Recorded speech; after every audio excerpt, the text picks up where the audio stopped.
आज अपन पढ़ेंगे कोशिका के बारे में। क्या के बारे में? कोशिका के बारे में। कोशिका हमारे शरीर की वह मूलभूत इकाई है जिससे मिलकर हमारा शरीर बना है। पता है कोशिका, जैसे कि अपन एग्जाम्पल के तौर पे ले सकते हैं कि किसी बिल्डिंग को, मकान को बनाने के लिए एक ईंट की जरूरत होती है। इसी प्रकार हमारे शरीर में बहुत सारी कोशिकाएं मिलकर हमारे शरीर का निर्माण करती है। तो कोशिकाएं दो प्रकार की होती है मूलतः। कितने प्रकार की होती है? दो प्रकार की होती है। एक तो होती है पादप कोशिका और एक होती है जंतु कोशिका। पढ़ा ना दोनों ने, प्लांट सेल और एनिमल सेल्स। तो अपन आज सिर्फ प्लांट सेल्स के बारे में पढ़ेंगे, पादप कोशिका के बारे में पढ़ेंगे। पादप कोशिका का विस्तृत वर्णन करेंगे अपन। पादप कोशिका में कितने अलग अलग पार्ट्स होते हैं उनके बारे में अपन विस्तृत वर्णन करेंगे।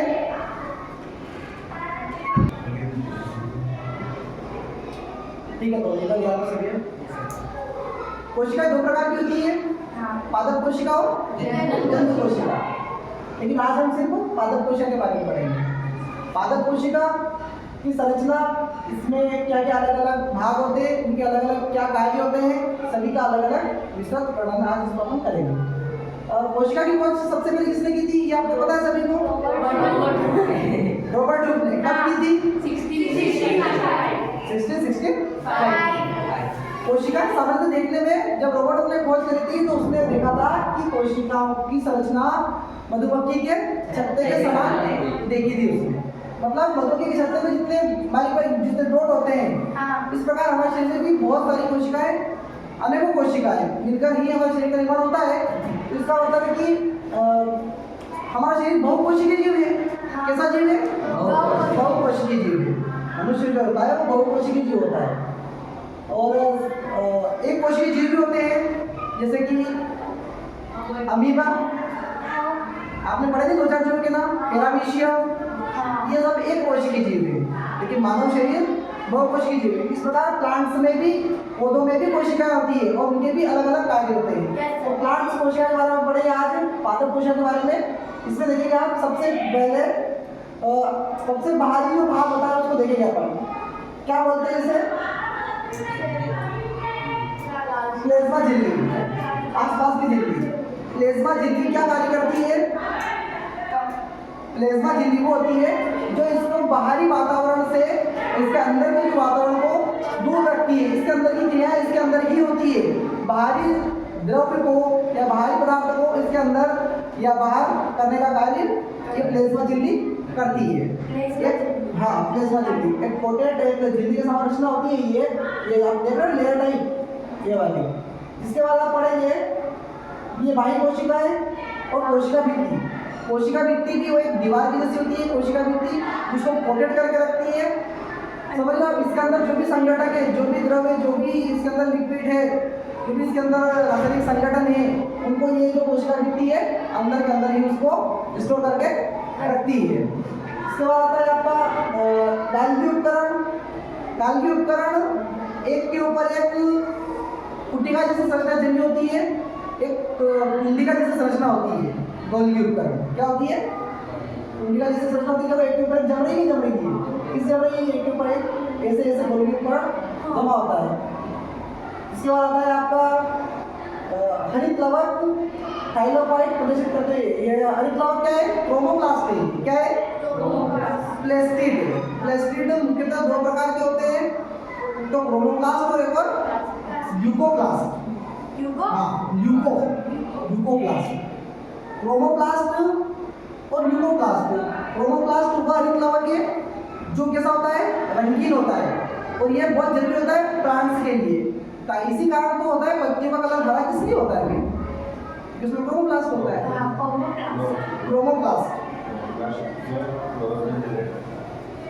प्लांट्स में होता है, पौधों में पत्तियां हरी इसी लवक के कारण हरी पत्तियां होती हैं। ये लवक वही काम करता है। हरित लवक क्यों है? उसका नाम हरित लवक है क्योंकि इसके कारण जो है पौधे की पत्तियां हरी। और ये 2 प्रकार के होते हैं, देखो, रंगीन भी होते हैं और रंगहीन भी होते हैं। क्रोमोप्लास्ट रंगीन होता है और ल्यूकोप्लास्ट होता है वो रंगहीन होता है। इसके साथ इसमें और भी होते हैं, पीले कलर के भी, नारंगी कलर के भी, और 2-3 और भी होते हैं। फिर बात आती है आपकी केंद्रक की। केंद्रक इसके बीच में स्थित होता है। केंद्रक कहाँ होता है? बीच में। कोशिका के अंदर केंद्रक होता है जिसका भी देखो ये खुला हुआ दिख रहा है इसमें स्पष्ट आपको। सर इसके नाम से ही पता चल जाता है केंद्रक मतलब हाँ केंद्रक मतलब बीच में। हाँ। केंद्र मतलब केंद्रक मतलब केंद्र में ही रहेगा। हाँ। केंद्र किसके यहाँ से होता है जिसके आसपास की सारी चीजें हैं। राइबोसोम उपकरण भी है। साथ में हम पढ़ेंगे फिर माइटोकॉन्ड्रिया। ये माइटोकॉन्ड्रिया। माइटोकॉन्ड्रिया में पता लगा आपको? माइटोकॉन्ड्रिया क्या होता है? माइटोकॉन्ड्रिया को कोशिका का पावर हाउस भी कहा गया है। मतलब कोशिका का ऊर्जा गृह। यह एक जूतेनुमा संरचना होती है। कैसी संरचना होती है? जूते की जैसी। जूते के शेप में जूते जैसी संरचना होती है जो क्या कार्य करती है? हमारे शरीर में ऊर्जा को संग्रहित करने का कार्य करती है, एनर्जी को ऑब्जर्व करने का कार्य करती है। माइटोकॉन्ड्रिया मेन पार्ट होता है हमारे कोशिका के अंदर का जो हमारे शरीर के अंदर ऊर्जा का संग्रहण करता है। ऊर्जा एटीपी के रूप में संग्रहित होती है। इसमें किस संग्रहित होती है? एटीपी के रूप में। इसी ऊर्जा के थ्रू तो हमारे बाकी संगठक अलग अलग कार्य करते हैं। तो ये हमारा मेन बिजली घर होता है और हाउस इसलिए बोलते हैं इसको माइटोकॉन्ड्रिया को। जो जूते के बाद संरचना होती है और वेरी इंपॉर्टेंट भी है। बाकी आते हैं राइबोसोम। राइबोसोम क्या होते हैं?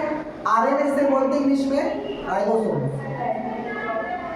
देखो राइबोसोम से भी दो प्रकार के होते हैं, आरएनए और डीएनए। डीएनए और आरएनए सुना आपने? डीऑक्सीराइबोन्यूक्लिक अम्ल और राइबोन्यूक्लिक अम्ल ये हमारे अनुवांशिक पदार्थ होते हैं। कैसे पदार्थ होते हैं? अनुवांशिक पदार्थ होते हैं।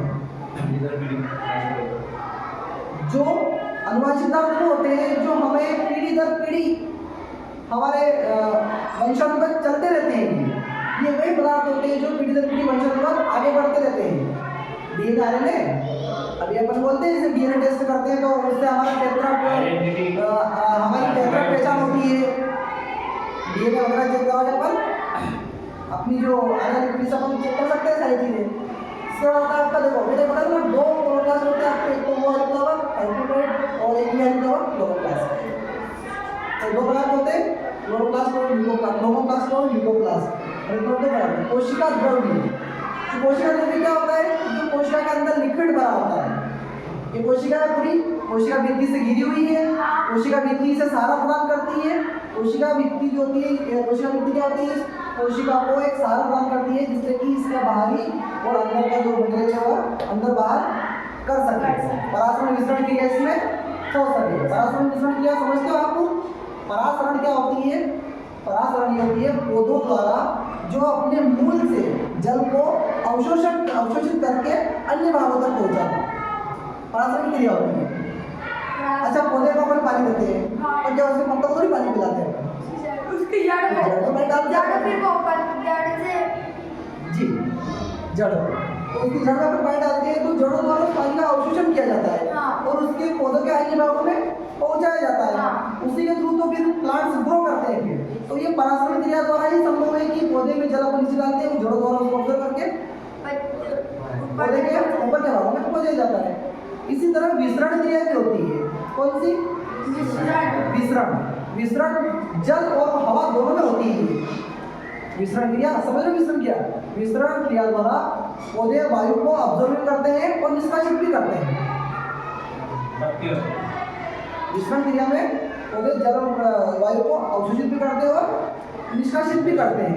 जब वाष्पोत्सर्जन क्रिया इसी कारण होती है। वाष्पोत्सर्जन के कारण पढ़ा है हमने वाष्पोत्सर्जन रेस्पिरेशन पढ़ा है सबने। वाष्पोत्सर्जन की पढ़ा आपने? हाँ वही वाष्पोत्सर्जन। अपन देखते हैं पत्तियों पर ऊपर जल की बूंदें किस प्रकार आ जाती है तो वाष्पोत्सर्जन का ही कोई उदाहरण है। तो वो चीज विसरण द्वारा भी होती है। साथ में कोशिका द्रव्य के बारे में पढ़ा तो कोशिका द्रव्य इसके अंदर बना हुआ एक लिक्विड होता है जो कोशिका के अंदर बना होता है। इसका कार्य भी अलग संभावना कार्य इसके होते हैं। इसके बाद आती है आपकी अंतर्प्रदेवी जालिका। देखो ये भी दो प्रकार की होती है, एक तो चिकनी अंतर्प्रदेवी जालिका और एक खुरदुरी अंतर्प्रदेवी जालिका। अच्छा खुरदुरी अंतर्प्रदेवी जालिका क्या होती है? नहीं अरे ऐसी नहीं, उसके ऊपर राइबोसोम लगे होते हैं। देखो ये बारीक डॉट लगे इसके ऊपर राइबोसोम लगे होते हैं, इसलिए उसे खुरदुरी अंतर्प्रदेवी जालिका कहते हैं। और चिकनी अंतर्प्रदेवी जालिका प्लेन होती है। अंतःप्राणियों के भी बहुत विशेष कार्य होते हैं। तो सर ये राइबोसोम लगे हुए हैं इसमें। हाँ, ये राइबोसोम लगे हुए हैं इसमें। ये आप देख रहे हो ना, ये जो खुरदरी है, इसलिए इसको खुरदरी एंडोप्लाज्मिक बोलते हैं। फिर आता है आपका लाइसोसोम। लाइसोसोम क्या है? लाइसोसोम भी एक एंजाइम है आपका, बहुत जटिल एंजाइम है ये भी, पाचक एंजाइम भी है ये, जो बहुत सारी मृत कोशिकाओं को भी पाचक करता है ये। और बाहर से जो यूँ मान के चलो आपकी जो हमारे शरीर में टूट फूट होती है, जो बाहरी बैक्टीरिया है, विषाणु है, जो हमारे शरीर में इंटर कर जाते हैं, तो उनका भी ये पाचक कर लेता है। उनका क्या करता है ये? पाचक कर लेता है। याद है, बहुत सारे फंगल बैक्टीरिया वायरस हमारे शरीर के अंदर इंटर कर जाते हैं, तो ये लाइसोसोम उनका भी पाचक कर लेता है। ये भी एक थैलीनुमा संरचना होती है। किस संरचना होती है? थैलीनुमा संरचना होती है। बोल रहे हैं कि नहीं, लाइसोसोम थैलीनुमा संरचना होती है, जो क्या करती है, मृत कोशिकाओं का भी पाचक कर लेती है। लेकिन जब ये फट जाती है तो इसलिए इसको अपन सुसाइड ब्रेक कहते हैं। क्या कहते हैं? Suicide break. सुसाइड ब्रेक, आत्मघाती थैली। लाइसोसोम के ये कार्य होते हैं। ठीक है, समझ में आया आपको आदर कोशिका के बारे में व्यवस्थित?